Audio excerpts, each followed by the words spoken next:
Hello, my name is Kylie, and welcome to the writing process Getting It Done. In the previous video about the writing process, you learned how to get started and how to create a draft of your very own work. In this video, you'll learn the process of finishing your writing so that you can go from a draft to a published final copy that can be read and enjoyed by many people.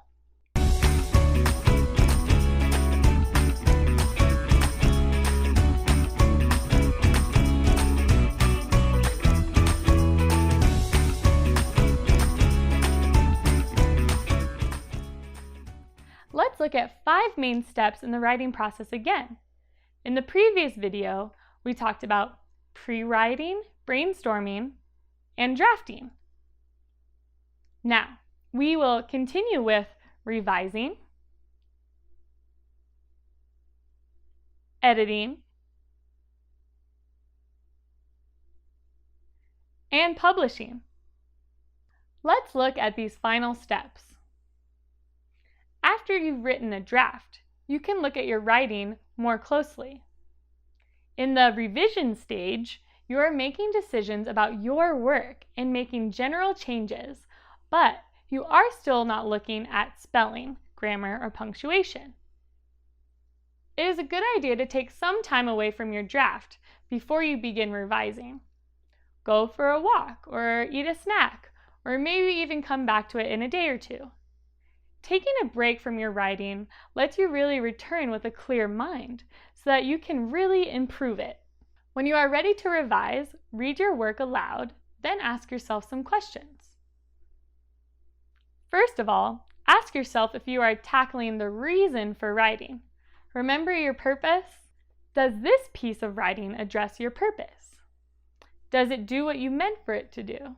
Does it teach something? Does it tell a story? Does it express an opinion? Are you doing a good job of trying to persuade your readers to see things your way? Next, ask yourself if you are staying on topic.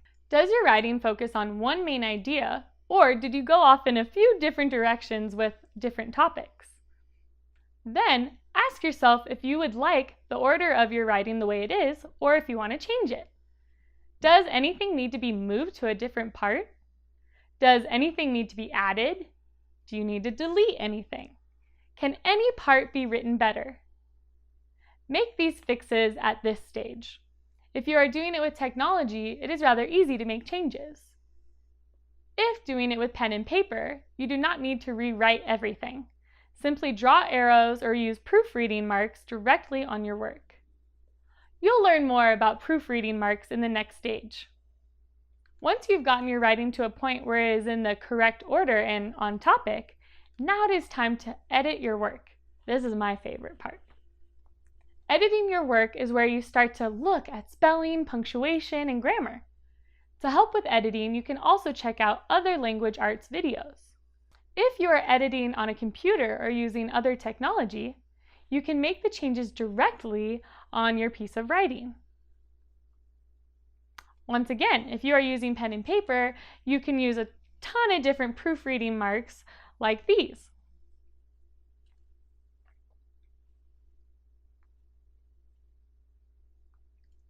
You should also use an editing checklist to help make this task a lot easier and help you not miss any errors.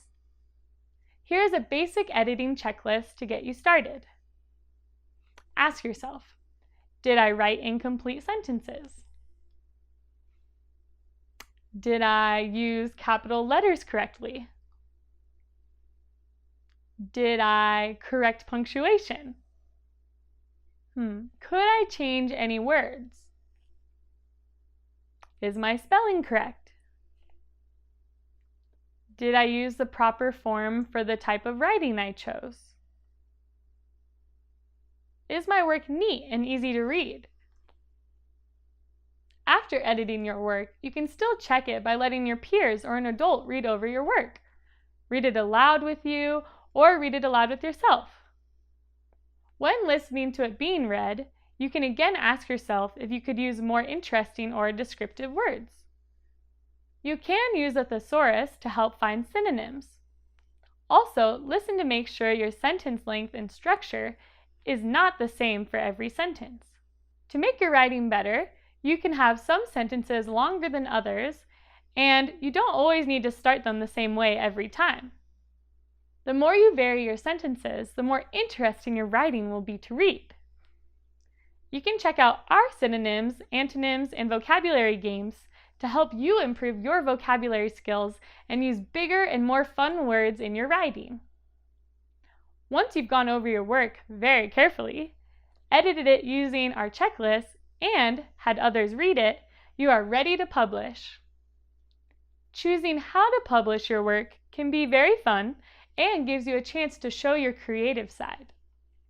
Of course, if you are publishing your work to submit to a teacher, a writing contest, or to be published through a specific place, like our site, you must be sure to follow those directions very carefully. For example, some guidelines may require you to use a specific size font or letter size, how much space to leave around your writing, called margins, on the paper, or how many words you should write. If you're writing for fun, you can really get creative. You can type it on an old-fashioned typewriter, write it in cursive or print, use colorful ink, draw pictures, or use fancy paper, maybe even paper that you dyed. You can put it in a binder or use a hole punch and yarn to bind the pages together. You can write a letter and mail it to a friend or a family member. You can also purchase a wide variety of notebooks and blank-bound books to record your writing in. One great way to publish your work is to submit it to our weekly newspaper. You can also send it to a child's writing site that publishes kids' writing. An example for this is Stone Soup, a magazine written by kids that has been started many years ago and has writers from all over the world. You can also just email your work to friends and family, or even record a video of you reading your piece. We believe in you. No matter what you want to write, you can do it. Remember to always get your parent permission before sending in your work to any site or sharing using email or texting. Going from a blank page to a published piece of writing is very satisfying. Knowing that there are steps we can take makes the writing process a lot more fun and a lot less daunting. You can prepare for writing by testing your knowledge on our fun online games and quizzes. And remember to always keep writing and editing and publishing. Hey, hey.